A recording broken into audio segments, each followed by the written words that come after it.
My name is Clara Whitmore, and I am 34 years old.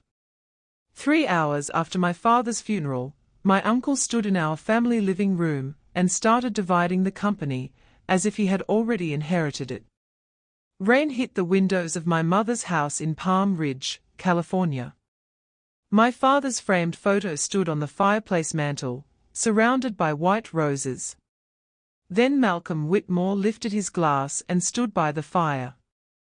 He said my brother Elliot would become president of Whitmore Cold Storage, my mother would keep the house, and he would step in as acting CEO because the company needed stability. Then he turned to me with a calm, generous-looking smile. As for Clara, he said, she has her little accounting firm in Denver. She never really understood this business anyway. A few relatives laughed into their glasses. Elliot stared at the floor.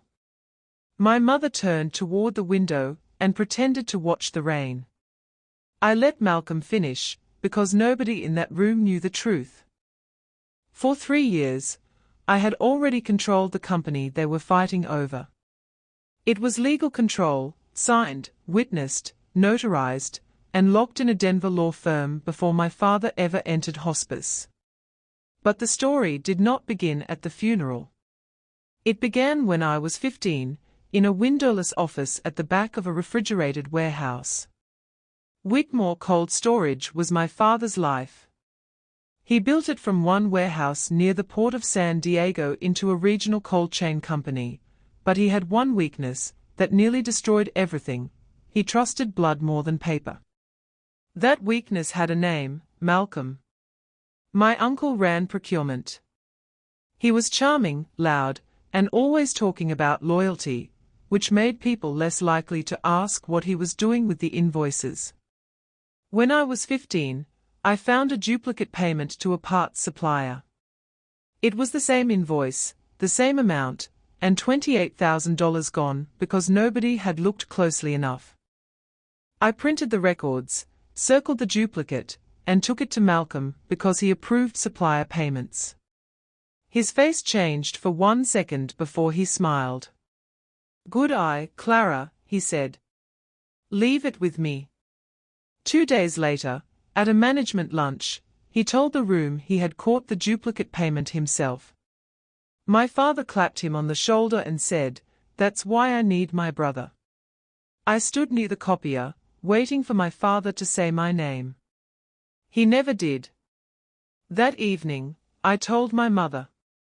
She was sitting at her vanity, taking off pearl earrings. "Malcolm took credit for what I found," I said. She did not turn around. "Don't make something small into a family problem." That was the first line I wrote in my notebook. I wrote down the date, the invoice number, the amount, and every person who knew, because things disappeared in my family unless someone kept a record. Years passed. Elliot became the golden son with a sales title he barely earned. I became the careful daughter who checked numbers and never appeared in speeches. After college, Malcolm gave me a desk in the same windowless office and buried me in vendor reconciliations. He thought he was hiding me, but the person reconciling payments sees every dollar that leaves. At 26, I found Northline Freight Solutions. The invoices looked wrong from the first page. Real freight bills are messy, full of fuel charges, detention fees, corrections, partial loads, and ugly decimals. Northline billed in clean round numbers, always approved by Malcolm, always just below the threshold that required my father's second signature. When I checked the address, it led to a rented mailbox in Riverside instead of a freight yard or dispatch office.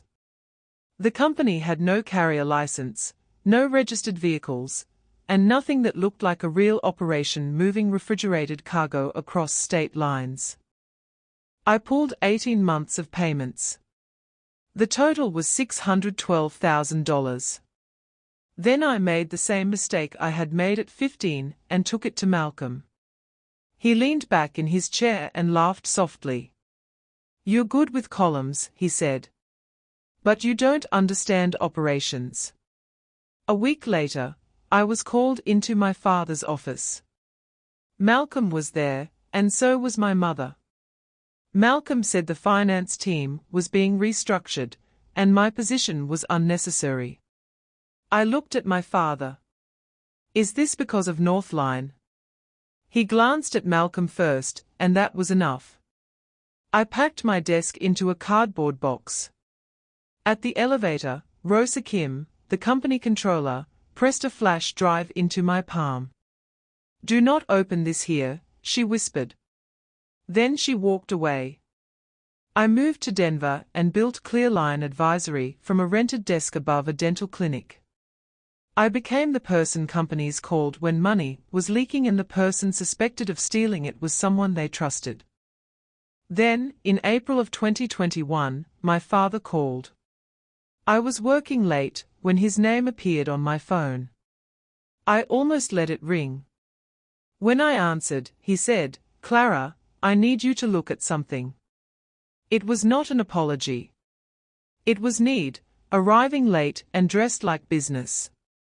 I almost hung up. Then he said, "I think Malcolm is taking money." The next morning, my father flew to Denver with bank statements, loan documents, and medical records. He looked 10 years older than the last time I had seen him. The company was close to collapse. A major client had defaulted, fuel costs had jumped, and the bank was threatening the credit line. Beneath all of that, cash was still flowing to Northline Freight Solutions, the same fake vendor I had flagged years earlier. I opened my old files. Then I opened Rosa's flash drive. Inside were copied invoices, payment approvals, internal emails, and a bank verification form with Malcolm's signature on the Northline account. By the time I finished tracing it, he had taken just over $3.8 million. I laid the evidence in front of my father. "We go to the police," I said. He closed his eyes. "He is my brother. He stole almost $4 million. If this becomes public now, the bank pulls the line. The company dies." That was when he told me he had stage 4 lymphoma, and maybe a year left if treatment worked. "I came to you because I can't leave the company to them," he said. I wanted to ask why he had already left so much damage to me. Instead, I looked at the employee list clipped to his folder, 216 names belonging to people who had never laughed at me in a living room. So I made him a deal.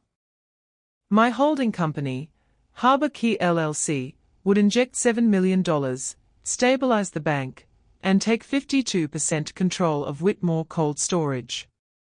My father would keep 48%, with a buy-sell clause giving Harbor Key the right to purchase his remaining shares at a set formula price if he died. I made it airtight, independent counsel, 2 notaries, video confirmation, a medical capacity letter, and signatures while he was still clear. For the next 3 years, I ran Whitmore Cold Storage from Denver while my family kept calling it my father's company. I negotiated with the bank, fixed the pricing contracts, rebuilt reporting, and watched Northline keep taking payments while Rosa and I built the file slowly enough that Malcolm never felt the trap closing. By late 2024, my father was mostly home. My mother and Elliot controlled access to him, while Malcolm came and went freely with papers. I had to ask permission to see the man whose company I had saved. One night, a hospice nurse called me quietly and said, "If you want time with him, come tonight." I drove 9 hours from Denver to Palm Ridge, and reached the house after midnight. My father was awake when I entered the room. He looked small in the hospital bed, but his eyes were clear. "Clara," he whispered. "I'm here." His fingers moved against the blanket, and I took his hand. "I should have said your name," he said. I knew exactly what he meant. At 15. At 26. In every room where Malcolm took credit and I disappeared. His breath shook. I left a letter with Marion. After it's over, she'll give it to you. Marion Vale was the attorney who had handled the Harbour Key agreement. What does that mean, after it's over? He tried to answer, but pain took him before the words came. 2 days later, he died. No one called me. Elliot sent a text at 6:40 in the morning. Dad passed. Funeral Friday. Details later. The obituary ran the next day. Grant Whitmore was survived by his wife, Diane, his son Elliot, his brother Malcolm, and his beloved grandchildren. My name was not in it. They had not forgotten me, because forgetting a daughter is an accident. This was a decision. I came to the funeral anyway, and sat in the 4th row, because a cousin told me the first rows were for immediate family. Elliot gave a speech about everything my father had taught him, and never mentioned the daughter, who had kept the lights on. After the service, everyone gathered at my mother's house. That was where Malcolm stood by the fireplace and divided the company. When he said I never understood the business, what settled in me was not anger or grief, but something cleaner. I stepped forward. I own the company, I said. The room quieted in pieces.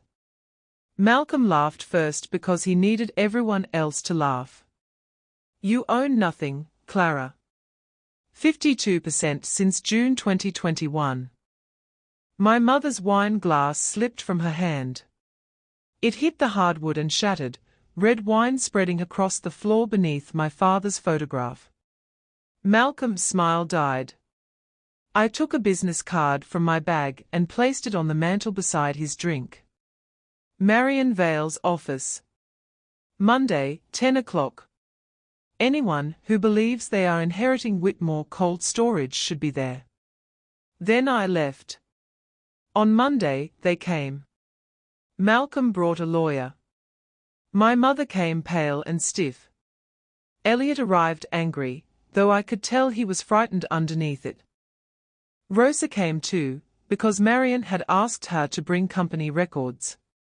Marion's office overlooked downtown San Diego, and her calm made loud people look smaller. She began with the ownership structure. On June 18, 2021, Grant Whitmore sold 52% of Whitmore Cold Storage to Harbour Key LLC in exchange for capital, debt stabilization, and a warehouse sale-leaseback. Harbour Key's sole member was Clara Whitmore. My mother covered her mouth. Elliot stared at me. Malcolm said, she manipulated a sick man. Marion opened another folder. Mr. Whitmore had independent counsel. His capacity was confirmed in writing. The signing was recorded, witnessed, and notarized. The originals have been held in escrow for 3 years. Malcolm's lawyer stopped writing, and that told me everything. Then Marion explained the buy-sell clause. My father's remaining 48% could now be purchased by Harbour Key at the formula price. There is no company to divide, Marion said. There is only a contract to execute. Malcolm stood. This is theft. I looked at him. No. Theft is Northline Freight Solutions. I placed my forensic report on the table. It was 312 pages. Every invoice, every payment, every approval, and every bank record. Northline presented itself as a freight broker, I said, but it had no real freight operation behind it. The address led to a mailbox in Riverside. The bank records lead to an account opened by you. Over 8 years, Whitmore paid Northline $3.8 million. My brother looked at Malcolm. Tell her she's wrong. Malcolm said nothing. Rosa stood and handed Marion a second folder. Last Friday, Rosa said, Malcolm told me to delete old vendor records. He specifically named Northline. Malcolm's lawyer closed his folder. The report has been sent to the district attorney, I said. A civil recovery action is already prepared. You can call this family if you want. I call it a company you stole from. Malcolm looked at my mother. She looked away from him the way she had always looked away from me. Only this time, it was not me being abandoned. He left first, and no one followed. The weeks after that moved fast. Malcolm was charged. His accounts were frozen. Elliot resigned from his title before I could remove him, then asked if he could reapply for a real job. I made him do it in writing. My mother stayed in the Palm Ridge house, but only because I allowed it. The house had been mortgaged heavily during the crisis. I could have let the bank take it, but I did not want to become fluent in the kind of cruelty she had taught me to survive. 2 weeks later, Marion gave me my father's letter. I opened it in his old office at the warehouse. The first line stopped me. Clara, if you are reading this, then they did exactly what I feared, and you did exactly what I trusted you to do. He wrote that he had known about Malcolm before 2021, but he had lacked the courage to expose his brother. He admitted that he had let me be erased because fighting for me would have meant fighting the family image he had spent his life protecting. Then came the sentence I had waited half my life to hear. I should have said your name when you were 15. I should have said it again when you were 26. Every time I stayed quiet, I taught them they could take from you. I am sorry. I sat in his chair and cried for every version of me that had mistaken being useful for being loved. At the end, he asked me to use enough power to protect what mattered, but not so much that I became them. The company was not the inheritance, he wrote. The truth was. I folded the letter and put it back in the envelope. Then I did what I had already decided to do. I exercised the buy-sell option and took 100% of Whitmore Cold Storage. Malcolm faced the law. Elliot started again in operations, without a title and without shortcuts. My mother kept the house under a life estate and a monthly allowance that could not be borrowed against. Rosa became CFO. I moved between Denver and San Diego, running Clearline and Whitmore both. The company had its strongest year in a decade. 216 people kept their jobs, and the North Line account was closed forever. A few months later, I walked through the main warehouse at dawn. The compressors were humming. Trucks were lining up at the dock. Cold air rolled out every time a bay door opened. A driver asked if I was visiting from corporate. I looked at the building my family said I never understood and said, no. I own it. He nodded and went back to work. That was all I wanted, not applause, not a speech, but the truth standing in daylight where no one could rewrite it. My name is Clara Whitmore. 4 years, they called me the daughter who never helped. They were wrong. I was the one keeping count.